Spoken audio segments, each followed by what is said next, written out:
What is up, guys? Rick Kakas here, and today we are going to be showcasing the complete guide for how to get the new perfect Paradox unique legendary shotgun with the release of the Curse of Osiris expansion in Destiny 2. This unique weapon is actually unlocked by completing secret world quests on Mercury. So, how do you get it? Well, starting at the very beginning, this is a forge weapon, so you will need to go and unlock the ability to do prophecies and to earn forge weapons on Mercury. If you haven't done that, watch this video annotated above that'll tell you everything you need to know. But for most of you, you've probably already done that and you've done some of the prophecies. Now, if you've done that first prophecy, of course, and then you've done the 3 from the first week of the release of the Curse of Osiris expansion, you will have verse number 10 available for you this week. Now, once you complete verse 10, you are then going to get a special verse from Brother Vance that will initiate this whole quest. Now, verse number 10 is a doozy. You're going to need 3 of the materials you gain from either grinding strikes or crucible matches or heroic adventures. It's a lot of grinding to get that done, but frankly that applies to any of the verses out there. But once you have done that, you're going to gain the sword as your forge weapon and again unlock a new special verse. If you aren't quite there yet, if you haven't done all of the verses even from the first week of the release of the Curse of Osiris, just keep at it.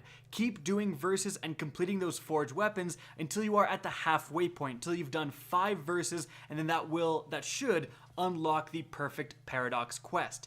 Now, you'll know you've gained the unique verse because it won't be numbered. Instead of saying verse 10, verse 5, whatever, it's just going to say another verse. And it's going to prompt you with a very unique way to complete it.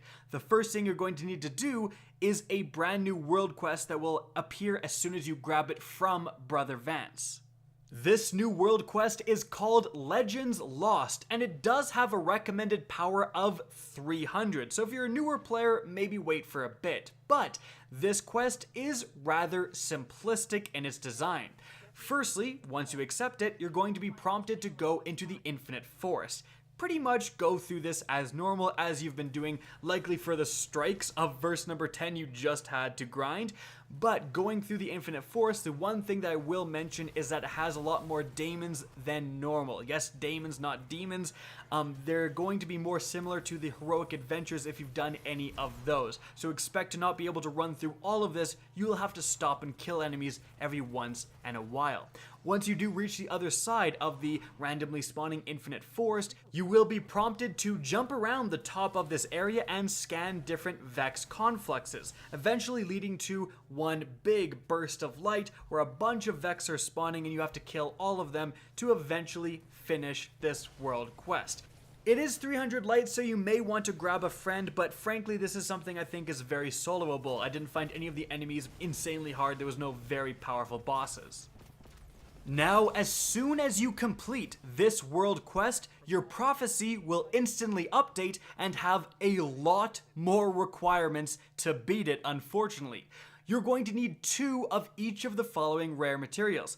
Concentrated Radiolarian Cultures, you gain those from farming strikes or crucibles or heroic adventures. You're going to need 2 advanced Paradox Amplifiers, you gain those from public event areas. And you're going to need 2 Fossilized Blossoms, you gain those from either the Nightfall or heroic strikes or even Trials of the 9 matches. So essentially 2 of all of the different materials for forge weapons.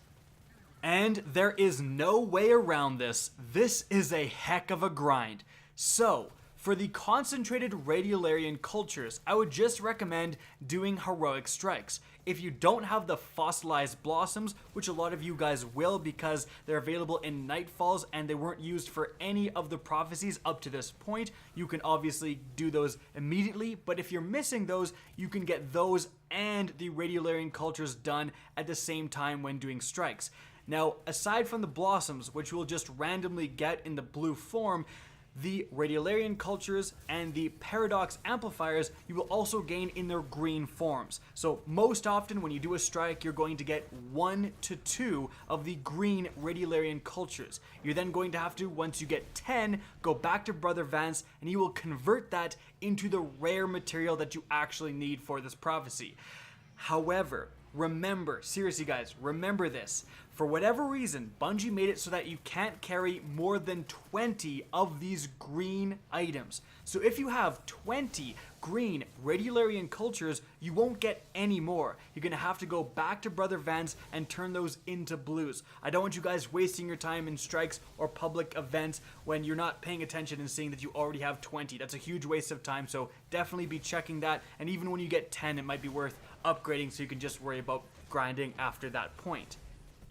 Now, some big tips when it comes to collecting those Paradox Amplifiers in the public event spaces.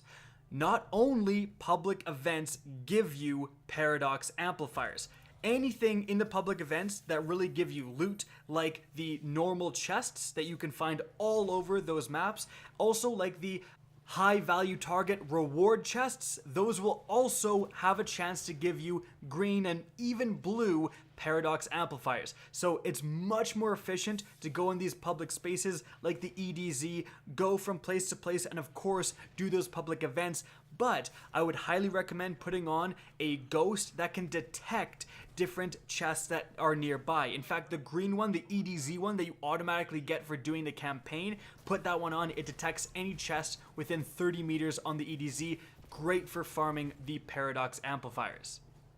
If you are planning on grinding strikes or even grinding the Crucible, well, just good luck. There's no really way to do it faster than normal other than just have a great build, a great loadout with you for both PvP and PvE. That definitely applies, but also doing it with a squad. Getting a squad together and doing PvP or getting a squad together and doing the strikes is going to be much more efficient than going in solo, because you will end up finding, people who are AFK or just terrible and have no thumbs, and it will take you a lot longer if that does happen.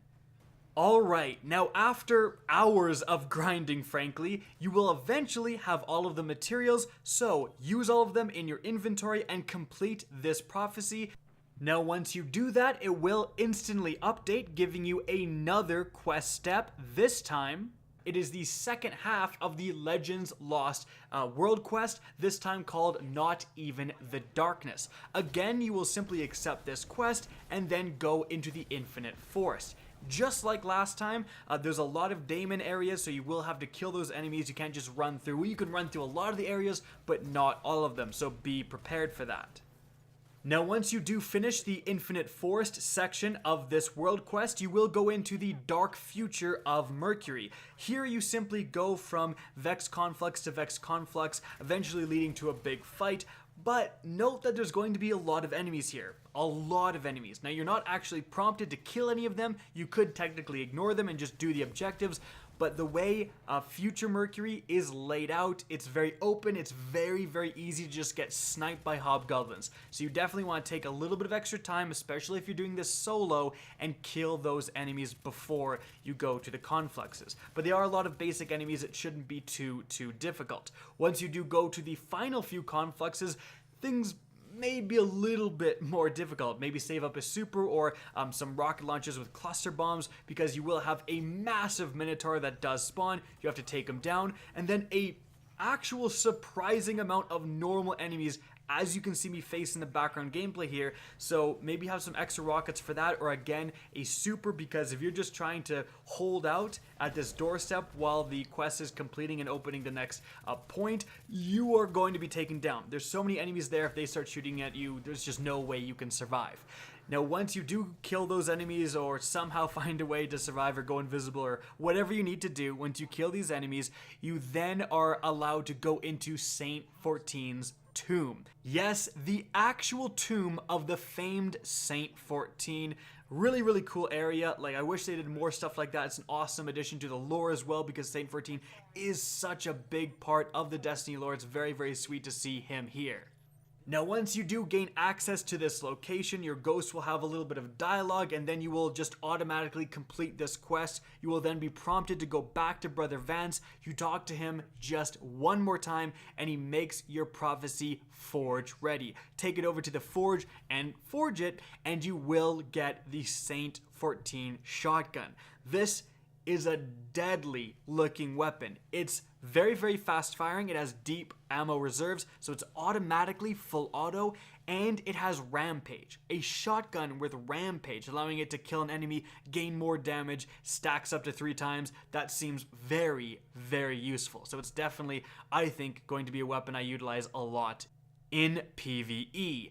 In any event, guys, that is it for this complete guide. I hope you enjoyed and found this informative. If you did, please remember to help me out by simply rating and especially sharing this video. It really, really does help.